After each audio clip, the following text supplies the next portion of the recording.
Бүгін мен сіздерге татуластырушы судьяның кім және оның қандай қызмет атқаратындығы туралы айтып түсіндіремін. Себебі адамдар татуластырушы судьяның соттағы рөлін түсіне бермейді.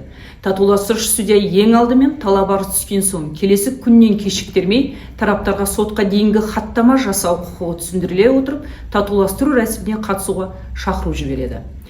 Тараптарды татуластыру рәсіміне шақырудағы негізгі мақсаты бұл медиацияның тиімділігін, артықшылықтарын толық түсіндіру. Сонымен қатар судья медиациямен аяқталған және сот шешімімен аяқталған істерді өзара айырмашылықтарын айтып өтеді.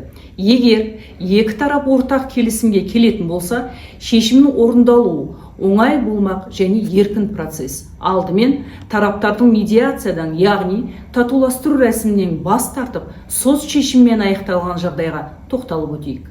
Істің қаралуы созылып кетуі мүмкін. Іске нүкте қойылғанша бірнеше сот отырысы өтеді. Шағымдар облыстық тіпті жоғары сотқа жолданып жатады. Соған байланысты іс 2 жылға дейін созылуы мүмкін. Сотқа әр шақырған сайын жұмыстан соранып, кәсіпті тоқтатып, жеке тірлікті ысырып қоюға тура келеді. Мемлекеттік баж төлеу, сот шығынын өтеу, заңгерді жалдау, мұның бәрі үлкен шығын. Ең бастысы, мұның барлығы жүйкені тоздырады. Осы іс медиациямен аяқталатын болса, қалай жеңілдейтінін айтып өтейін.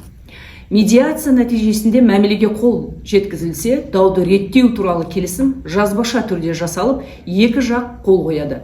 Медиация мен дауды реттеу туралы келісімді тараптар ерікті түрде және келісімде көзделген тәртіппен көрсетілген мерзімде орындалуға тиіс. Бұл жерде шешімді екі тарап қабылдайды. Судья бұл бойынша сот ұйғарым шығарады. Татуластыру рәсімімен аяқталған істерде азаматтар уақытын жоғалтпайды, қайта керісінше ақша қаражатын үнемдейді. Өйткені сот рәсіміне қарағанда медиация рәсімі қысқалау, әрі сотқа төленген мемлекеттік баж салығы кері қайтарылады. Дауласушы тараптар адвокаттың ақылы қызметіне жүгінбейді. Соттағы іс жүргізу процесінен айырмашылығы медиация еркін процесс. Ең бастысы, сот шешімімен медиациялық келісімнің күші бірдей, яғни екеуі де атқару парағы негізінде міндетті түрде орындалуға жатады. Егер медиациялық келісімде көрсетілген тараптар екі жақтың бірімен орындалмайтын болса, онда сот атқару парағын шығарып береді.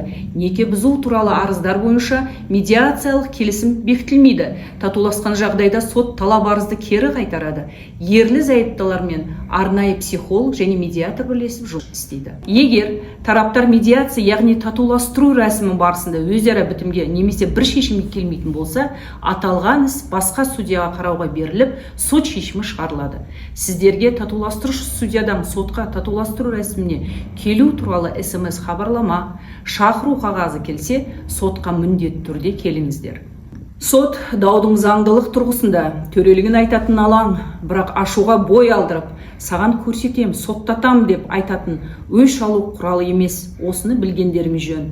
Қазақтылықтың қаймағын бұзылмаған қасиетті жерде дау-дамайлар көбеймей, ел ішінде татулық болғанға не жетсін? Қыл өтпестей татулықты бір ашуға сатпас болар деп халқымыз бекер айтпаған. Соттасуға асықпайық ағайын.